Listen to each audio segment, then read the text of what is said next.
22 जुलाई 2024 से कावड़ यात्रा शुरू होने वाली है और कावड़ यात्रा शुरू होने के पहले ही देश में जो राजनीति है वो अपने चरम पर पहुंच गई है। आपको बता दें कि मुजफ्फरनगर में सारे दुकानों के बाहर ऑर्डर आया है कि दुकान वालों को अपने प्रोप्राइटर के या फिर मालिक का नाम डिस्प्ले करना चाहिए ताकि किसी भी प्रकार का कोई कंफ्यूजन ना हो। और अब ये फैसला लागू कर दिया गया है कावड़ के पूरे यात्रा पर, जो रूट है उस पूरे रूट पर। और इसी मुद्दे पर चर्चा करने के लिए हमारे साथ ऑल इंडिया इमाम के प्रेसिडेंट साजिद रशीदी साहब हमारे साथ मौजूद हैं। सर, बहुत बहुत स्वागत है आपका एबीपी लाइव पर। सबसे पहले ये जो पूरा मुद्दा है ये आपको मालूम है, क्या राय है आपकी इस पर? देखिए, ये मुद्दा जी तुगलकी फरमान में इसको कहता हूँ। तुगलकी फरमान।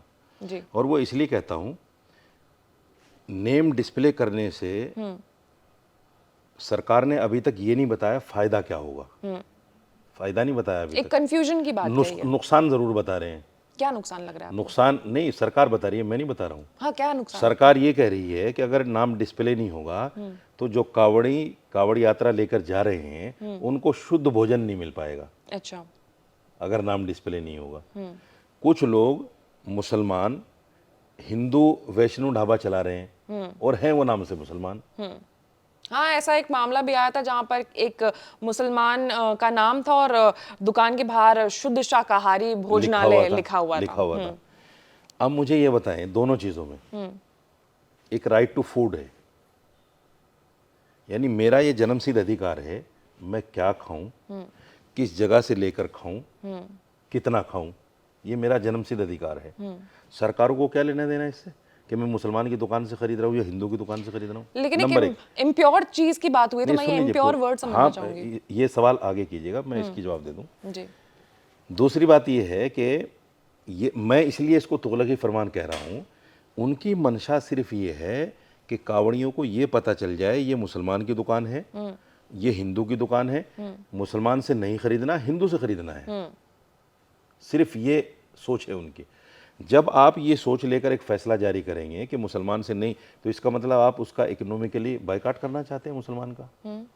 दूसरी बात यह है कि अगर वो मुसलमान वैष्णो ढाबा चलाता है तो इसमें दिक्कत क्या है? बिल्कुल। जब वो आपको वेज दे रहा है, मुसलमान है, वेज दे रहा है, आपको क्या दिक्कत है उसमें? कोई दिक्कत नहीं होनी चाहिए। तीसरी बात, देखिए, हम रमजान में रोजे रखते हैं, एक पूरा 1 महीना रोजे रखते हैं। हमारे सामने कोई हिंदू दुकान खोलकर बैठ जाए, मुसलमान दुकान खोल, हम तो नहीं खाते पूरे दिन, कुछ भी नहीं लेकर खाते। ना हमें उनकी दुकान खोलने से कोई आपत्ति है, खोले। जो मुसलमान रोज़ा नहीं रखते वो खाएं उनसे लेकर, हमें इसमें भी आपत्ति नहीं है। बहुत से मुसलमान रोज़ा नहीं रखते। तो कांवड़िए जो कांवड़ लेकर जाते हैं, क्या उनको इतनी समझबूझ नहीं है कि मुझे कहाँ से खाना है, कैसा खाना है? इतनी तो होगी। आप उनको बेवकूफ़ समझ रहे हैं कि साहब आपकी रहनुमाई के लिए हम बता रहे हैं कि इस दुकान से नहीं लेना, इस दुकान से ले लेना, ये अच्छा देता है। आप कैसे तय करेंगे उसको? सपोज कीजिए, एक सरकारी आंकड़ा मैं आपको बताता हूँ। सरकारी आंकड़ा ये है कि हिंदुस्तान में 70% लोग मांसाहारी हैं। 70% लोग। और मुसलमान कितना है हिंदुस्तान में? 18 से 20%। तो बाकी लोग कौन है? हिंदू है ना। अब एक वैष्णो ढाबा चलाने वाला आदमी अगर वो नॉनवेज खाता है और उसके साथ जो 10 लोग काम करते हैं वो भी नॉनवेज खाते हैं, तो शाम को जब वो अपना खाना खाएंगे वो तो उन्हीं बर्तनों में नॉनवेज बना के खाएंगे, क्योंकि उनको नॉनवेज खाना है। और जब सुबह दुकान खोलेंगे तो उन्हीं बर्तनों में बगैर लहसुन प्याज का कांवड़ियों को परोसेंगे। कैसे सुनिश्चित करेंगे आप कि भाई इसने नॉनवेज नहीं पकाया इन बर्तनों में? मुसलमान तो पकाता है, ये आप कह रहे हैं डंके की चोट पे कि मुसलमान नॉनवेज खाता है। हालांकि बहुत सारे मुसलमान ऐसे हैं जो नॉनवेज नहीं खाते हैं। बहुत हैं ऐसे। तो आप मुसलमानों पर तो ये इल्ज़ाम लगा रहे हैं कि साहब ये नॉनवेज खाते हैं उन्हीं बर्तनों में और फिर उसी में कांवड़ियों को परोसेंगे। तो आप हिंदुओं को कैसे सुनिश्चित करेंगे जो नॉनवेज खाते हैं कि वो इन बर्तनों में इन्होंने रात में नॉनवेज नहीं पकाया? कैसे सुनिश्चित करेंगे आप? आपको क्यों लग रहा है कि ये फैसला आखिर लिया क्यों गया होगा? क्योंकि कावड़ यात्रा तो कई सालों से हो रहे हैं, ऐसा पहली बार देखने को मिल रहा है जहां पर दुकान के बाहर प्रोप्राइटर का या फिर मालिक का नाम डिस्प्ले करना हो। और एक कंफ्यूजन की बात हो रही है इसमें कि कंफ्यूजन को दूर करने के लिए आपको क्या लगता है ये जो सारे फैसले वो किस ओर इशारा कर रहे हैं? देखिए, एक आदमी अगर चाय की दुकान भी खोलता है ना आशीष जी, तो वो लिखता है, सपोज करो मैं चाय की दुकान खोल रहा हूँ तो मैं लिखूंगा रशीदी टी स्टॉल, होती है ना, चाय की दुकान पे लिखा होता है, मुसलमान अपना नाम लिखता है, हिंदू अपना नाम लिखता है। अगर कॉफ़ी की शॉप खोलता है आदमी तो लिखता है रशीदी कॉफ़ी शॉप। खाने पीने की तमाम चीज़ें जितनी हैं वो सब दुकानों पे लिखा हुआ होता है। मुसलमान ढाबा होता है उस पर बिरयानी बिरयानी सब लिखा होगा, हिंदू ढाबा होगा तो उसमें वेज का सारा जिक्र होगा, दाल मखनी, फला मखनी, ये मखनी, वो सब होता है, सब करते हैं। आपको एक नया फरमान जारी करने की ज़रूरत क्या है? अच्छा दूसरे चलो दुकान वालों को छोड़िए, आप कह रहे हैं जो ठेली पर फल बेच बेचते रहा हैं। है, सब्जी बेच रहा है, वो भी नाम डिस्प्ले करे। क्यों? उस बेचारे का क्या कसूर है? वो अपनी दिन भर की रोजी रोटी कमाता है। कल अगर आपके इस फरमान से उसकी बिक्री नहीं हुई, उससे मेरे हिंदू भाइयों ने नहीं खरीदा क्योंकि सरकार का आदेश है, तो उसका बेचारे का रोजी रोटी का क्या होगा? तो आपने इकोनॉमिकली बॉयकॉट करना मुस्लिम ये कम्युनिटी को, सरकार की ये सोच, आपने वर्ड यूज किया। ये सरकार की सोच है। एक्सप्लेन नाम करेंगे इसको थोड़ा सा? एक्सप्लेन मैं कर रहा हूँ। जब आप कहेंगे भाई ये मुसलमान का नाम है, मुसलमान का ठेला, आपने देखा हो कोविड के बाद में एक ऐसा वक्त आया था जी जी जी। जब मुसलमान सब्जी वालों को बाकायदा गलियों में मारा लोगों ने पकड़ के। क्यों? इसलिए कि दिल्ली सरकार ने, केजरीवाल ने रोजाना प्रेस कॉन्फ्रेंस करके ये कह दिया कि आज इतने जमात वाले पकड़े गए, आज इतने मुसलमान पकड़े गए, आज इतने, तो लोगों ने कह दिया कि मुसलमान कोविड फैलाते हैं। एक सरकार ने लाइन दी और उस पर तमाम लोग चल पड़े। आज ये सरकार एक लाइन दे रही है कि भाई ये मुसलमान है, ये हिंदू है।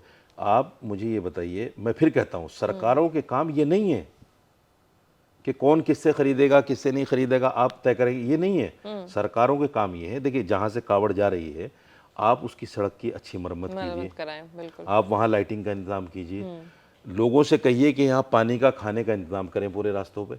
अगर लोग नहीं करते तो आप कीजिए, हम कब कहते हैं ना करो, करो। आप जो काम करने के हैं वो करो। ये कौन सा काम हो गया कि साहब नाम लिख के लगाओ? तो मेरा मानना ये है कि सरकार अपना काम छोड़ के उन ऐसे कामों में उलझना और उलझाना चाहती है जिससे देश के अंदर नफरत पैदा होगी।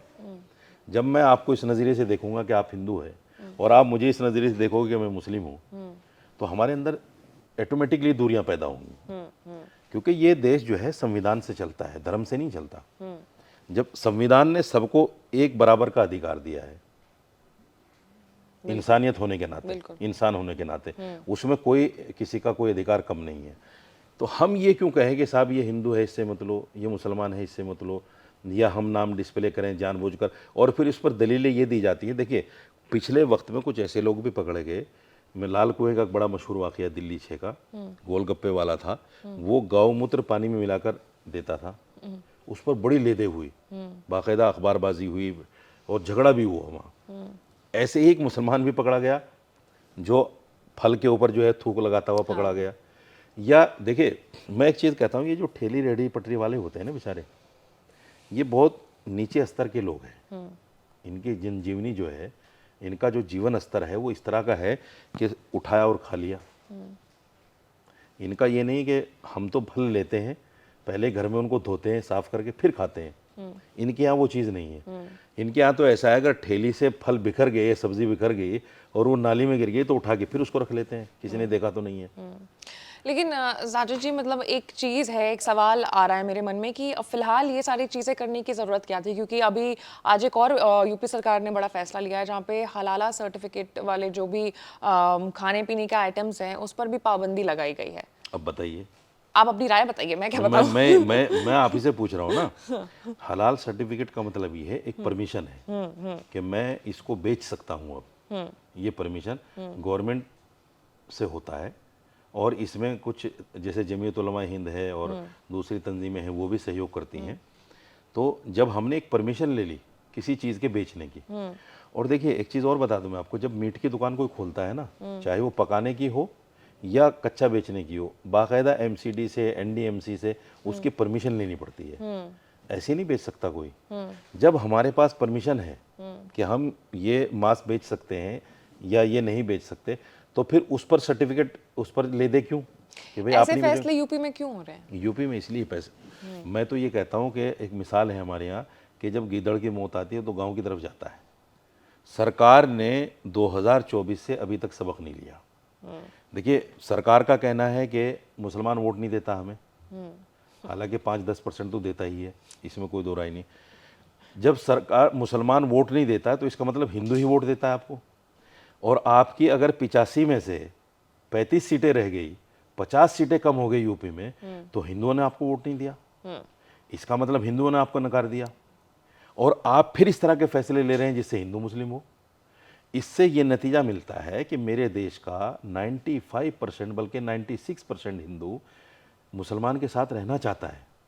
उसकी वजह क्या है, जितने भी छोटे काम हैं, चाहे वो बढ़ई का काम हो, लोहार का काम हो, किसी भी चीज़ का जो छोटे मोटे काम होते हैं, ये सारे के सारे मुसलमान करते हैं। छोटे स्तर पर मुसलमान करते हैं, मुसलमान ये चीज़ें बनाते हैं और फिर हमारे हिंदू भाई बड़े स्किल पे इनको खरीद के उनसे अच्छा खासा मुनाफा कमाते हैं। तो ये हमारे कारोबारी रिश्ते हैं और आज से नहीं, सदियों से हैं, पहले से हैं। दूसरे ये है, मैं आपको बता दूं, जो गांव देहात में लोग हैं उनके कैसे रिश्ते हैं। मेरे यहाँ एक बेटी के यहाँ बच्चा पैदा हुआ, उसको डॉक्टरों ने बताया कि इसको गाय का दूध चाहिए। मुसलमान तो अब गाय नहीं रखता डर की वजह से, क्योंकि अगर घर में गाय रखूँगा तो जब गाय का गोश्त नहीं है और पकड़कर अखलाक जैसे आदमी को मार दिया जाता है, वो गाय रखने पे तो और कुछ भी हो सकता है। तो मेरे यहाँ पड़ोस में एक लड़का है जाट का, सुरेश नाम है उसका। हमने उससे कहा भाई दूध चाहिए 1 किलो इस बच्चे के लिए रोज़ाना। उसने कहा ठीक है ले लेना। हमारी बीवी ने उसकी बीवी से पूछ लिया क्या रेट लगाओगे। तो उसने कहा कि देखो अगर पैसे की बात करोगे तो कहीं और से ले लो, मैं दूध आपको फ्री दे सकती हूँ, पैसा नहीं लूंगी। मतलब आप कहना ये चाह रहे हो कि रिश्ते हमारे रिश्ते ऐसे हैं, अच्छे हैं, हमारे रिश्ते ऐसे हैं हिंदू मुसलमान ग्राउंड पर। लेकिन ये सरकार उन रिश्तों को अच्छा रहने नहीं देना चाहती। हालांकि वो वोट बीजेपी को देता है, ये भी बता दूं आपको, वो खुल के वोट बीजेपी को देता है और मैं बीजेपी को नहीं देता। फिर भी हमारे रिश्ते ग्राउंड पे ऐसे हैं। ये तो एक सोच है भाई, उस पार्टी को वोट दे दिया उसको, इसका मतलब ये थोड़ा कि हम अलग हो जाएंगे या हमारे अंदर तलवारें खिंच गई। भाई ठीक है, मैं उसको पसंद करता हूँ, मैं उसको पसंद करता हूँ। तो मेरा मानना ये है कि सरकार इस तरह के फैसले लाकर कहीं ना कहीं हिंदू मुस्लिम करना चाहती है। और इस हिंदू मुस्लिम करने से, अब देखिए राम जी का जो मंदिर बना है अयोध्या में, इससे बड़ा काम हिंदुओं के लिए कोई हो सकता है? नहीं हो सकता ना। लेकिन 7 सीटें हार गई बीजेपी अयोध्या में। उसकी वजह क्या है?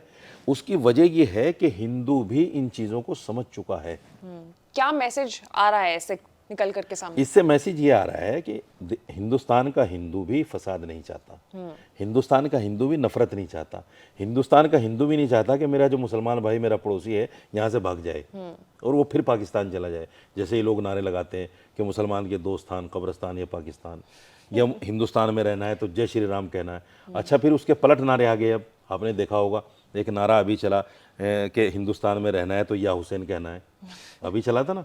तो वो उस जय श्री राम के नारे से पलट के आया।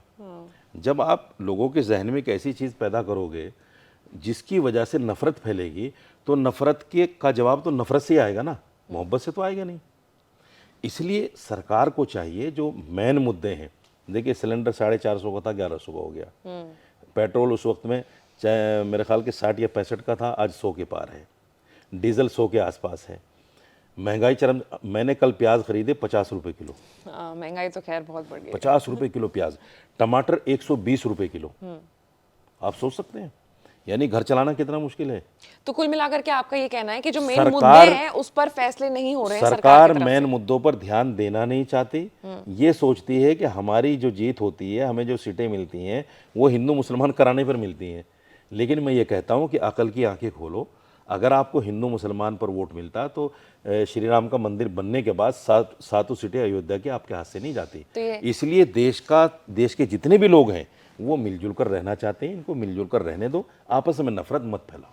तो ये बिल्कुल बहुत बड़ा मैसेज है जो आप कहना चाह रहे हैं कि हालांकि हम भी ये बात कहते हैं कि देश में नफरत नहीं फैलना चाहिए किसी भी दो धर्मों के बीच में। लेकिन फिलहाल जो मामला हुआ है ये तो खैर चल रहा है, जहां पर कांवड़ यात्रा के पूरे उस रूट पर सारे के सारे दुकानदारों को अपना नाम लिखकर, अपने प्रोप्राइटर का, मालिक का नाम लिख करके डिस्प्ले करना होगा, ताकि कोई भी कंफ्यूजन कांवड़ियों को ना हो, वो कोई भी गलत ऐसा कोई दुकान से सामान खरीद ना ले, खा पी ना ले, जो उन्हें नहीं करना चाहिए। अब वहीं अब इस मामले पे जो भी डेवलपमेंट होगी, जो भी खबर आएगी, वो सबसे पहले आपको मिलेगी। लेकिन उसके लिए आपको एबीपी लाइव को लाइक, सब्सक्राइब और शेयर करना होगा। मैं थी आपके साथ आशीष सिंह आनंद। For exclusive and insightful videos, subscribe to our new channel ABP Live Premium.